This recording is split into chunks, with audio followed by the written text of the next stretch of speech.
Good evening and welcome to CYC News for the 7th of October 2018 and the 27th of Tut 17:35 am. I'm Bishoy Basilius.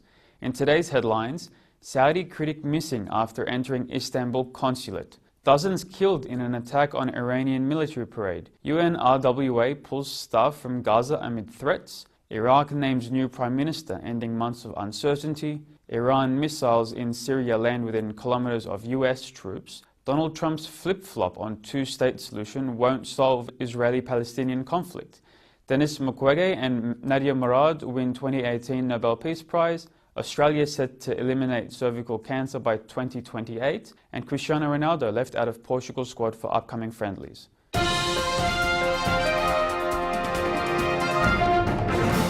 But first to Turkey, where a prominent Saudi journalist and critic of the current Saudi leadership has been missing since he entered his country's consulate in Istanbul on Tuesday, according to his fiancée and other sources familiar with the events. Jamal Khashoggi went to the consulate to obtain paperwork that would allow him to get married. He entered the building at 1:30 p.m. and has not left since, according to a close friend of Khashoggi. Khashoggi, best known for his interview with terror mastermind Osama bin Laden, was a royal court insider before he left the country for Washington. Turkish police have reportedly examined surveillance footage from the area and say there is no sign of him leaving the consulate.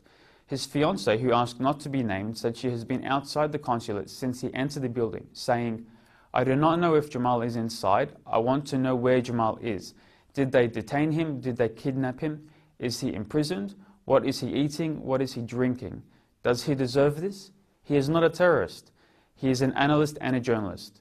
The Saudi government said claims of Khashoggi's disappearance were false, with the Saudi official quoted saying, "Mr. Khashoggi visited the consulate to request paperwork related to his marital status and exited shortly thereafter." To Iran now, where at least 29 people were killed and 70 others wounded in an attack on a military parade in the southwestern city of Ahvaz last Saturday. Iran's semi-official Fars news agency reported, citing the Deputy Governor-General of Khuzestan province, Hossein Hosseinzadeh. The dead and wounded were both military personnel and civilians, including a journalist who were watching the parade. Brigadier General Abdul Faisal Shekach, a spokesman for the Iranian armed forces, said terrorists began shooting from a long distance while inside the park, at the armed forces as well as civilians watching the parade. News agencies have reported that 3 of the attackers were gunned down during clashes with security forces and 1 other was arrested. The governor of Khuzestan, Gholam Reza Shariati, described the incident as a terrorist attack, saying, "The terrorists, disguised as Islamic Revolution Guard Corps and volunteer forces, opened fire on authorities and people from behind the stand during the parade." As for who carried out the attack, there was confusion over the names of groups that either claimed responsibility or were blamed.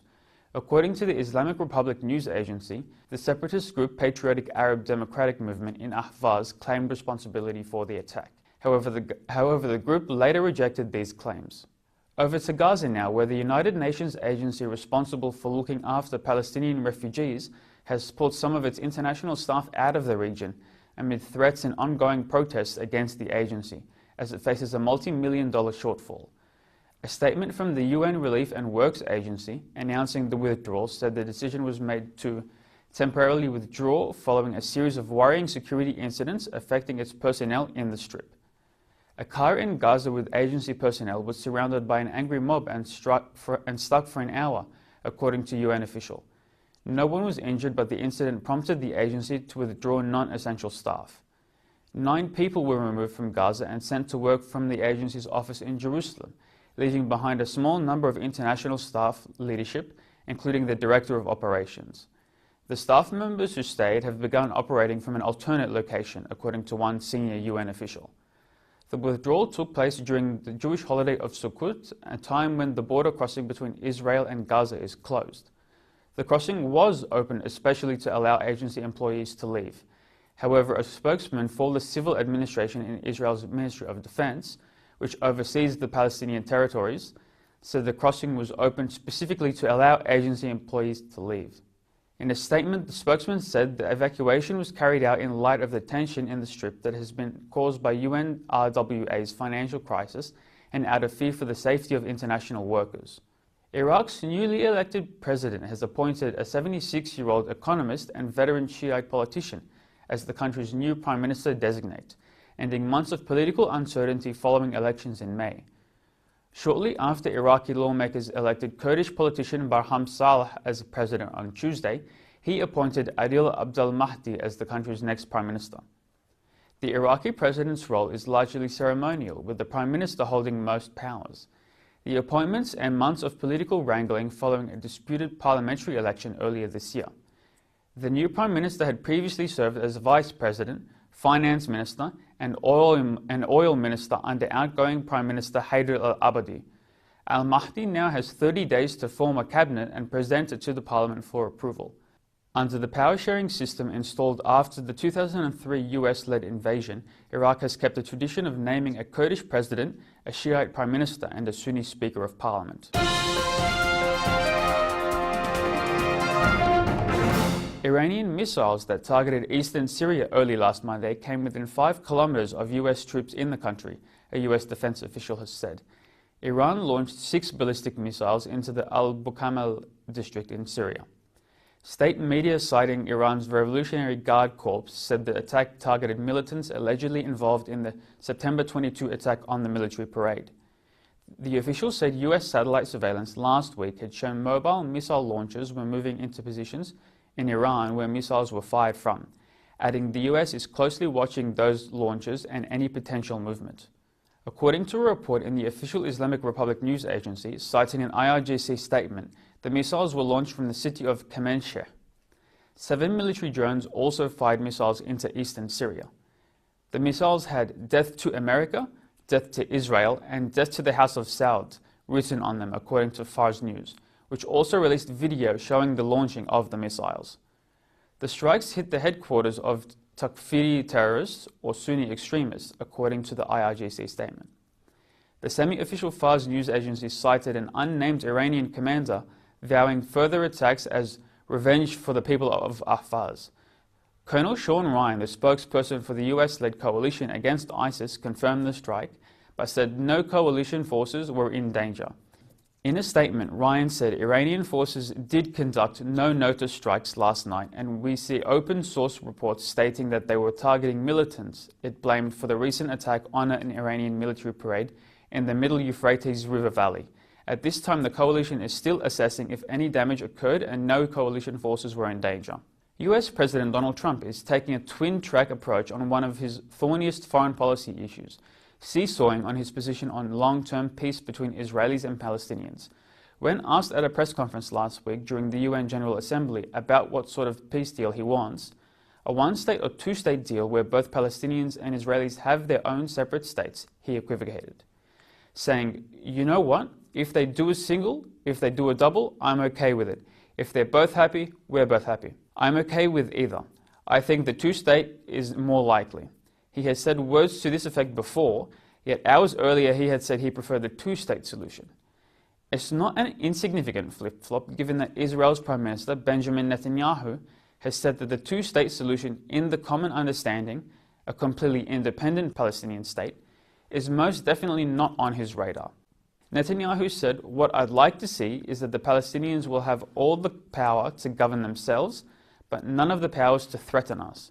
For the past few decades, US presidents have been trying to coax and sometimes corner both sides into compromise with little lasting success.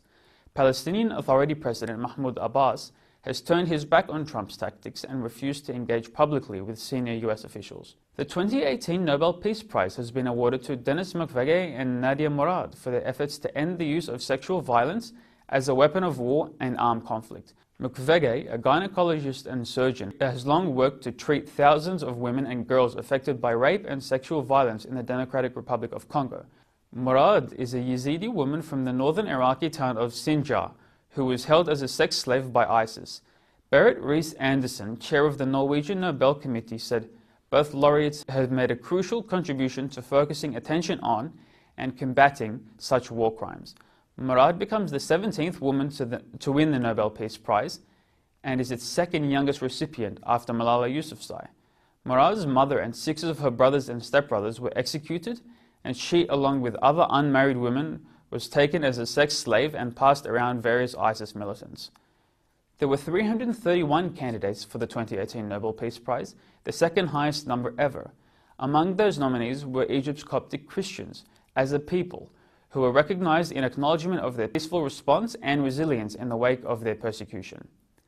In some health news, Australia is said to be the first country to eliminate cervical cancer, aided by its national vaccinations and screening programs, according to a new study. The study found that the country is on track to meet the threshold of 4 or less new cases per 100,000 women each year, effectively eliminating the cancer by 2028. The cancer could be classified as rare as early as 2022, meeting a threshold of 6 new cases per 100,000, and deaths due to the disease are expected to decline to 1 new case per 100,000 women by 2034. But authors of the study say those figures are contingent on Australia's high vaccination coverage and screening being maintained. Professor Karen Canfield, Director of Research at Cancer Council New South Wales, whose organisation led the study, said this is such exciting news for women across Australia. We've been leading the way in cervical cancer control for many years, and we will be sharing our research and approaches with the rest of the world as part of a global push to eliminate this highly preventable cancer. An estimated 99.7% of cervical cancer cases are caused by infection with human papillomavirus, a group of viruses that spread through sexual intercourse and skin-to-skin contact around the genitals. Australia was one of the first countries to introduce a national HPV vaccination program for girls in 2007, and it has since been extended to achieve high vaccination coverage across both sexes, according to the study. Its national cervical cancer screening program began in 1991. And in sport, Cristiano Ronaldo has been left out of Portugal's squad for upcoming friendlies against Poland and Scotland. The Euro 2016 champions face Poland on October 11 and Scotland 3 days later, but will be without their most capped player, who has been accused of raping Catherine Mayorga in a Las Vegas hotel room in 2009. Ronaldo released a statement on Wednesday denying the charges, which alleged the Juventus star raped Mayorga while she repeatedly screamed, "No," according to a lawsuit filed in Clark County, Nevada last week. Ronaldo wrote on Twitter, "I firmly deny the accusations being issued against me. Rape is an abominable crime that goes against everything that I am and believe in." Las Vegas police have reopened the complaint made by Mayorga, who is said to be suffering psychological damage from the incident. Meanwhile, Portuguese Football Federation President Fernando Gomes has given his total solidarity towards Ronaldo as his good name and reputation are being questioned. In a statement, Gomes said, "I believe in the words issued yesterday, not only because I defend the presumption of innocence as the basic principle of a state of law, but also because I have known Ronaldo for many years and I am a witness to his good character." Mayorga's lawsuit accuses Ronaldo and his team of taking advantage of her fragile emotional state to coerce her into signing a settlement and non-disclosure agreement in 2009. She claims she received $375,000 in exchange for her silence. Her lawsuit seeks to void the settlement and agreement.